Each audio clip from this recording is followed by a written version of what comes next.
बोलो श्रीमद् भागवत गीता की जय। 11वें अध्याय की जय।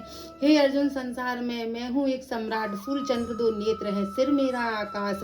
सब योद्धा मारे हुए मेरे मुख में माही। हाथ जोड़ अर्जुन कहे, प्रथम रूप लो धार। तुमको दृष्टि दिव्य दूँ, देखो रूप विराट। ब्रह्मादिक मुझसे सभी करते वेद प्रकाश। देना चाहूँ यश तुझे, मत करियो नाहि। प्रभु ने अद्भुत रूप को दीना तुरंत विसार। 11वां अध्याय। अर्जुन ने कहा, हे भगवान, मुझ पर कृपा करके अत्यंत गुप्त अध्यात्मक विषयक वचन जो आपने कहे उनसे मेरा मोह दूर हो गया। हे कमल नयन, मैंने जीवों की उत्पत्ति और नाश का कारण एवं आपका अक्षय महात्म्य आपके मुखार बिंदु से विस्तार पूर्वक सुना है।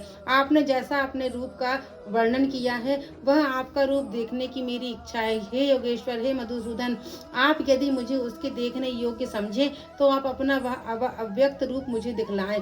भगवान ने कहा, हे पार्थ, नाना प्रकार के, नाना वर्ण के और नाना आकारों के मेरे सत सहस्त्र सहस्त्र दिव्य रूपों को देखो। हे भारत, तुम वसु, रुद्र, अश्विनी कुमार, मारुत, गंड और जो पहले कभी न देखे थे ऐसे मेरे आश्चर्यमय रूप देखो। गुण केश व चराचर सहित यह चरित्र देखो, तथा और कुछ जो देखना चाहो तुम यहाँ मेरी देह में देख लो, परंतु इन नेत्रों से मुझे देख नहीं सकोगे। इसलिए मैं तुम्हें दिव्य नेत्र देता हूँ, उनसे मेरा विराट रूप देखो। संजय ने धृतराष्ट्र से कहा, ही राजन, इस प्रकार श्री कृष्ण के ने अर्जुन से कहा और उनको दिव्य दृष्टि देकर अपना अलौकिक रूप दिखलाया। उस विश्व रूप के अनेक मुख तथा अनेक नेत्र थे, उनमें अनेक अद्भुत दृश्य थे और उनमें अनेक सुंदर सुंदर आभूषण तथा दिव्य आयुधों से सुसज्जित थे। देह पर दिव्य पुष्प, दिव्य वस्त्र थे, दिव्य गंध देह पर लगे थे। उस समस्त आश्चर्य युक्त अनंत देव के सब और मुख दिखाई देते थे। आकाश में हजारों सूर्यों की प्रभा एक साथ हो तो भी उस महात्मा की प्रभा की समानता ना कर सकेगी। उस समय अर्जुन ने देवादिदेव के शरीर में अनेक प्रकार के विमल इस समस्त जगत को एकत्रित देखा। अर्जुन आश्चर्य से चकित हो गया और उसका शरीर रोमांचित हो गया। उसने सिर नवाकर हाथ जोड़कर कहा, हे देव, आपकी इस देह में सब देह भिन्न भिन्न प्राणियों के समुदाय, कमलासन पर बैठे हुए देवताओं के ईश, ब्रह्म स्वरूप ऋषि और दिव्य सर्पों को मैं देखता हूँ। हे विश्वेश्वर, तुम्हारी अनेक भुजा, अनेक उदर, अनेक मुख, अनेक नेत्र हैं, अतः आपका रूप अनंत है। आपके अंत तथा आदि को मैं नहीं देखता, किंतु समस्त विश्वमय आपका ही रूप देखता हूँ। आपको किरीट युक्त गदा चक्रधारे, चारों ओर से देवीत्यमान तेजो राशि, सर्वस्व चमकते हुए अग्नि सूर्य की भांति प्रकाशवान, ध्रुवक्षी और अपरंपार देख रहा हूँ। और मेरे मन से तुम ही ब्रह्म जानने की वस्तु, विश्व का महान आधार, नित्य सनातन धर्म के रक्षक, पुराण पुरुष हो। मैं आपको आदि मत तथा अंत से रहित, अंत शक्ति, अनंत भुजा, चंद्र सूर्य है, नेत्र जिसके ऐसे क्रांतिमान अग्नि के सदृश मुख वाला, अपने तेज से इस संपूर्ण संसार को तपाते हुए देख रहा हूँ। हे महात्मा, पृथ्वी एवं आकाश के मध्य का वह अंत, वह संपूर्ण दिशाएं आप से ही व्यापक हो रही हैं। आपका यह अद्भुत तथा उग्र रूप देख तीनों लोग व्यथित हो रहे हैं। यह देखा कि देवताओं के समूह तुम्हारी शरण आ रहे हैं। उनमें कितने ही भयभीत होकर हाथ जोड़कर तुम्हारी प्रार्थना करते हैं। महर्षियों और सिद्धों का समूह स्वास्तिक कहकर नाना प्रकार से तुम्हारी प्रशंसा कर रहा है। रुद्र, आदित्य, वासु, साध्य, अश्व देव, अश्विनी, मारुत, पिता, गंधर्व, यक्ष, असुर, सिद्ध इनके संग विस्मित होकर आपकी ओर टकटकी लगाकर देख रहे हैं। हे महाबाहो, अनेक नेत्र बाहु, अनेक जांग, अनेक पैर, अनेक पेट, कराल दंत युक्त तुम्हारा यह विशाल रूप देखकर सब अत्यंत भयभीत हो रहे हैं और मैं भी घबरा रहा हूँ। आकाश तक पहुँचते हुए आपके प्रकाश के अनेक वर्षों से फैलाए हुए अग्नि उगलने वाले मुख, विशाल नेत्र युक्त आपको देखकर हे विष्णु, मेरा जी घबरा रहा है। मुझमें धैर्य नहीं धरा जाता तथा चित स्थिर नहीं होता। हे देवेश, हे जगन निवास, इस भयंकर डाणों वाले कालिंग के सदर्शन आपके को देखकर मुझे दिशाएं नहीं सूझती, मैं शांति नहीं पाता, मुझ पर दया करो। हे प्रभु, धृतराष्ट्र के दुर्योधनादिक पुत्र आपके अपने साथ अनेक राजाओं सहित तथा भीष्म, द्रोण, कर्ण तथा हमारी ओर से मुख्य मुख्य योद्धा बड़ी बड़ी डालों से युक्त आपके विकराल मुख में शीघ्रता से प्रवेश कर रहे हैं तथा उनसे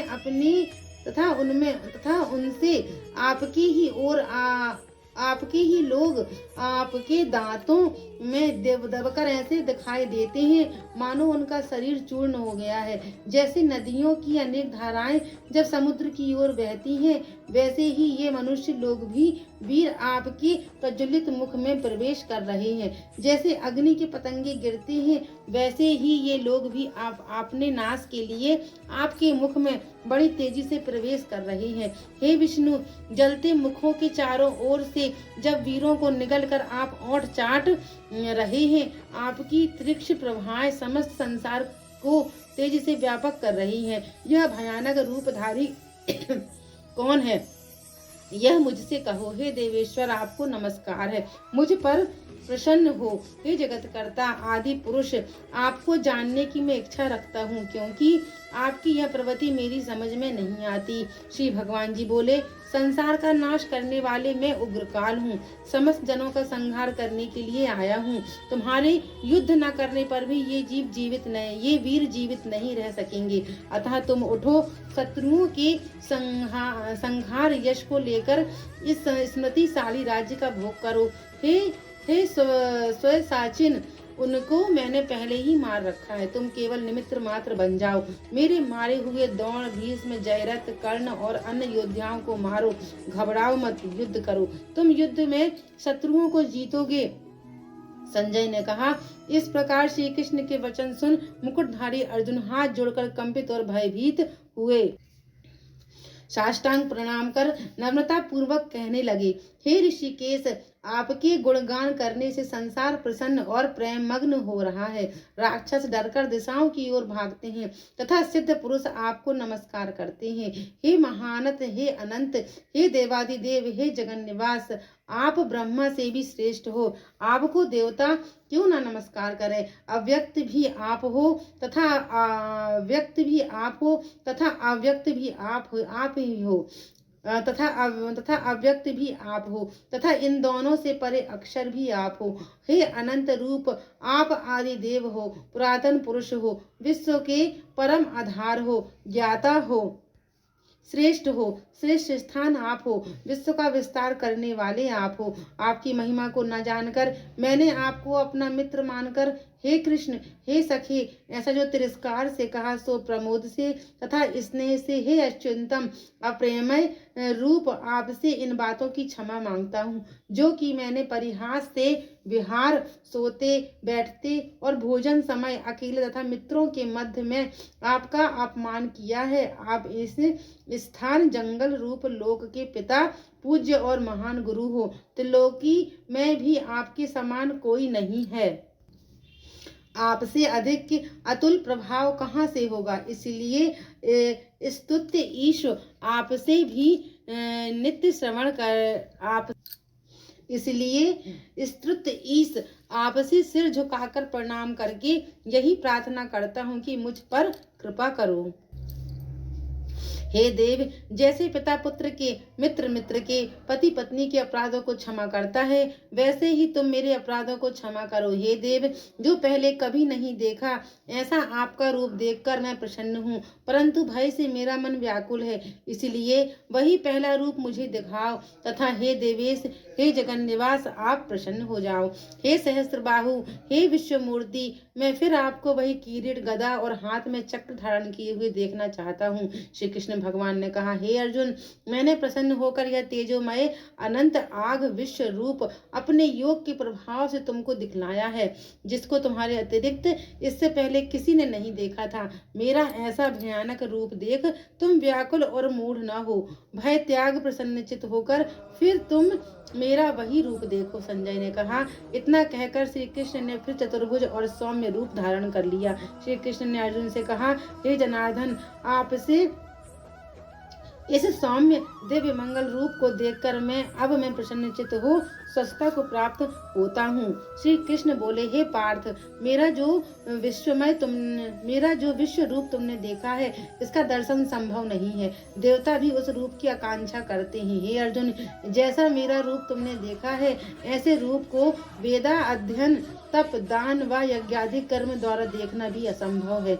जो कोई मनुष्य मेरी ही भक्ति के लिए कर्म करते हैं, मुझको ही सर्वोत्तम मानते हैं, मुझ में ही भक्ति रखते हैं, सब सांसारिक सुखों से मुड़ चुके हैं, संपूर्ण प्राणी मात्र से बैर त्याग चुके हैं, वे ही मुझको प्राप्त करते हैं। बोलो श्रीमद् भागवत गीता की जय। 11वें अध्याय की जय। श्री कृष्ण भगवान की जय।